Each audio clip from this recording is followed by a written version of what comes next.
Bonjour les amis, j'ai fait une cagade hier.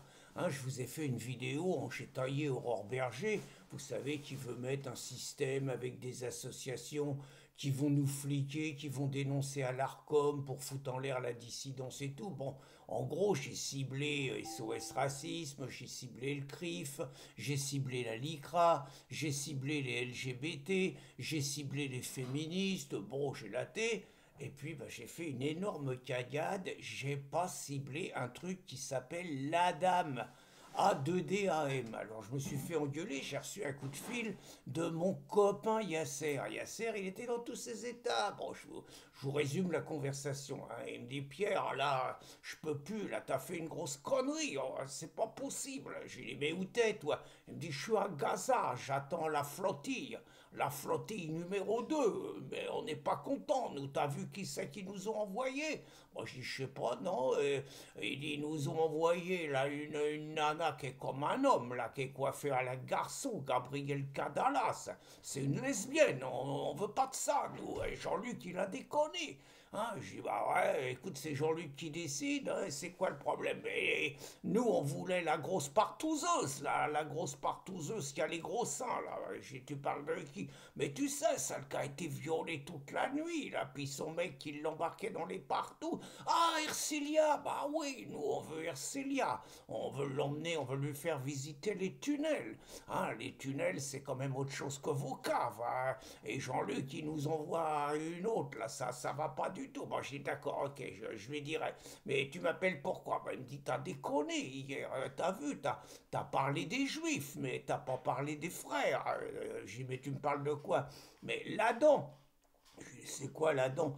L'association de lutte, l'association de défense contre les discriminations anti-musulmanes. Ah, ça se dit Adam. Moi, je croyais que c'était Adam. Je croyais que c'était une association féministe, moi. Adam, non, t'as déconné. C'est un truc des frères. Et là, ils sont pas contents parce que tu les as méprisés, tu les as ignorés. Il faut que tu rattrapes le coup parce que tu sais, ils sont capables de te dénoncer tous les jours à l'ARCOM. Et puis ton site, il va pas tenir longtemps. Et si ton site, il tient pas longtemps, moi, tu me donneras plus la parole. Je peux essayer de te défendre parce que, bon, t'es pas le plus méchant, même si vous tous les jours, vous savatez un peu trop l'islam. Mais bon, c'est le jeu, hein. Mais bon, vous êtes pas les plus mauvais. Mais si t'arranges pas le coup aujourd'hui, ça va être dur pour toi à la rentrée. Je te le dis amicalement. J'ai pas de problème, Yasser. Je fais au mieux, je te promets. Puis bon, on s'est dit à bientôt. Je lui ai dit que la chaîne était toujours ouverte. Et puis, on s'est raccroché. Et je lui ai dit que j'intervenais pour faire venir Ercilia à Gaza. Donc, il est content. Bon, voilà. Donc, j'ai fait une grosse connerie, les mecs. Je savais pas que l'Adam, c'était un machin de Meuse. Donc, et là, on est mal barré parce que, donc, quand on voit quand même ce qu'on écrit tous les jours à Riposte et le plan d'Aurore Berger, on va pas tenir 3 jours, quoi. Donc, je vais essayer, les frères, je vais essayer de rattraper le coup parce que vous avez vu dans le titre, je rends hommage à la communauté musulmane à travers plusieurs de ses représentants. D'abord Rachida Dati. Alors je sais, il y en a qui vont me dire Rachida, arrête, c'est pas une musulmane, elle va à la messe tous les dimanches matins. Attendez, Rachida Dati, elle appelle sa fille Zora, elle a jamais dit que c'était une apostate de l'islam comme Pascal Ilout, elle a pas donné des prénoms français à ses enfants, enfin à sa fille Zora, dont on sait pas lequel des 8 pères est le bon. Bon, c'est encore un autre débat. Bon, Rachida, pour moi, c'est une musulmane, toujours. Même si elle peut aller à la messe le dimanche matin. Rachida, elle est prête à tout pour avoir des électeurs. Alors, bon, le truc est clair. Rachida, bon, elle est ciblée. Là, elle est ciblée par la gauche. Bon, soyons clairs, Rachida, à mon avis, bon, c'est la culture, c'est la culture de l'autre côté de la Méditerranée, c'est le bac chiche, quoi, voilà. Bon, je suis élu, je rends service, il faut me payer. Bon, alors il y a un chèque de 900 000 euros avec son pote Carlos Ghosn de la part de Renault Nissan. 900 000 euros, c'est quand même beaucoup. Bon, on ne parle pas trop, mais Rachida, elle était quand même habituée à passer des petits week-ends à Doha, au Qatar. Il se dit qu'elle arrivait avec des valises vides et qu'elle repartait avec des valises pleines. Bon, Rachida, je suis pas sûr que ce soit un modèle d'intégrité. Mais c'est pas pour ça que la gauche l'attaque. La gauche l'attaque tout simplement parce que c'est sans doute la seule qui peut dégommer les écolos tarés et les socialos dégénérés à Paris. C'est la seule et ça plaît pas. Puis en plus, ça s'est lancé dans un truc contre l'audiovisuel public. Elle veut mettre un peu d'ordre dans tout ça. Ça veut pas dire que bon, c'est le truc à faire. Moi, je pense qu'il faut privatiser, mais si en attendant, elle met un peu d'ordre, pourquoi pas. Et donc, elle a la gauche sur le rab et elle en prend plein la tranche. Donc, déjà, il y a Patrick Cohen sur le service public qui l'avait invité. Et là, Patrick Cohen, évidemment, le côté putassier, la question dégueulasse de dernière minute qui n'était pas prévue. Et la Rachida s'est pas laissé faire. Elle avait quelques billes dans son escarcelle et elle avait allumé Cohen en lui disant qu'il harcelait le petit personnel et badaboum, badaboum. Bon, elle se laisse pas faire. Et là, hier, elle était sur BFM. Alors là, la Rachida, elle a été grandiose. C'est pareil, elle s'est crue au tribunal, ils en ont mis plein la tranche, elle s'est défendue.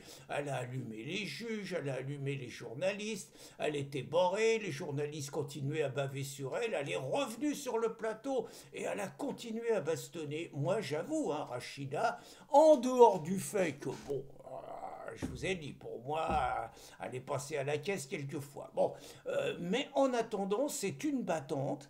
Et moi, j'apprécie une nana qu'on prend plein la tranche, qui cible les journaleux, qui cible les juges, qui dit que les juges sont partisans, qui font pas leur travail, en gros que c'est des pourritures. J'avoue, hommage à Rachida Dati. Bon, déjà, je donne des gages, hein, là. Et puis, deuxième truc, alors là, l'émeuse de Vaux-en-Velin, exceptionnel. Là, je rends un hommage, je vous explique ce qui s'est passé. Vaux-en-Velin, on se rappelle, c'est une ville que personne connaissait avant les années 80, 1980, et c'est là qu'il y a eu les premières émeutes. Bon, on a raconté évidemment que c'était à cause de la France, qu'on les avait parqués dans des ghettos, qu'on les aimait pas, qu'on était raciste, qu'on leur donnait pas de travail, qu'on avait humilié leur père. Bon, on a eu droit à tout pour expliquer ça, hein. Donc c'était en 80. Bon, depuis, ça a fait des petits partout. Et là, donc, Vaux-en-Velin, soyons clairs, c'est une ville islamisée, comme beaucoup dans la région lyonnaise, mais c'est une ville islamisée. Et dans cette ville islamisée, vous avez un Afghan en patinette. Et l'Afghan, il y en a 100 000 en France, hein, grâce à Sandrine Rousseau, parce que Sandrine, elle a raconté que les Afghans, on serait plus sûr, ça serait plus sûr de les faire tous venir en France, parce qu'en France, on pouvait plus facilement les surveiller. Elle est extraordinaire, Sandrine, hein. Elle s'est fait péter sa permanence par les agriculteurs, bien sûr. Hein, on a du mal à condamner, mais c'est pas bien quand même, quoi. Bon, donc l'Afghan qui est à Vaux-en-Velin, grosse connerie, le mec. Deux grosses conneries. Première grosse connerie, le mec il fait des propositions sexuelles à deux femmes du cru. Bon, faut être con, très franchement, il y a plein de femmes françaises, vous leur faites des propositions sexuelles, il vous arrive rien, hein, c'est le quotidien, les nanas refusent, vous dites qu'elles ont tenu des propos racistes, vous n'êtes pas poursuivi. Et en plus, c'est les nanas qui ont des emmerdes. Mais bon, il n'a pas encore les codes, l'Afghan. Donc l'Afghan, non seulement il fait des propositions de cul aux deux nanas qui ne sont pas dévoilées, d'après ce que je crois savoir, mais qui sont originaires de la communauté. Bon, les nanas l'envoient chier, sans doute avec des mots assez crus. L'Afghan, pas content, il sort le surin, plaf, un coup de couteau à chacune. Et puis l'Afghan, il pense que c'est tranquille et tout. Oula! Là, c'est pas la même parce qu'il y a du monde dans la rue et tout le monde lui court dessus, et les petits meus du coin, ils pètent la gueule à l'Afghan, ils le lynchent, ils le laissent au tapis, coup de poing, coup de pied, coup de latte, saut sur la tête, enfin bon, le rituel habituel, quoi. Mais là, c'est un Afghan qui morfle, et donc le mec lynché, alors. Là, attention, hein, les forces de l'ordre sont arrivées à temps. Il n'y a aucune arrestation, hein, il n'y a pas de problème. Il n'y a aucun journal qui proteste en disant que c'est une agression raciste. Il n'y a aucun juge qui ouvre une instruction en disant que peut-être la riposte, elle a été excessive par rapport à la menace qui existait et tout. Tout va bien, on ferme les trucs. Je préfère ne pas imaginer ce qui se serait passé si, au lieu que cela se passe à Vaux-en-Velin, un tel événement s'était passé, par exemple, dans une ville du Sud-Est qui vote à 50 ou 60% Rassemblement national, ou bien s'était passé à Neuilly, dans un quartier un tout petit peu huppé, où malgré tout, des bourgeois en demande d'exercice se seraient farcis une racaillemeuse de 14 ans qui aurait fait exactement la même chose. Là, j'avoue que j'aurais attendu avec impatience les réactions du camarade Mélenchon, les réactions des juges, les réactions des journalistes sur la lepénisation des esprits, l'islamophobie, la haine qui monte. Mais là, tout y va bien. Donc je rends hommage, par ailleurs, aux jeunes de Vaux-en-Velin qui ont réagi, qui n'ont pas laissé faire les choses, qui ont pété la gueule à l'Afghan. Et je vous dis très franchement que ce que j'espère, c'est que ça va arriver bientôt en France, mais que ça sera là des Français qui agiront comme ça contre des racailles musulmanes qui agressent les nôtres. Bonne journée les amis!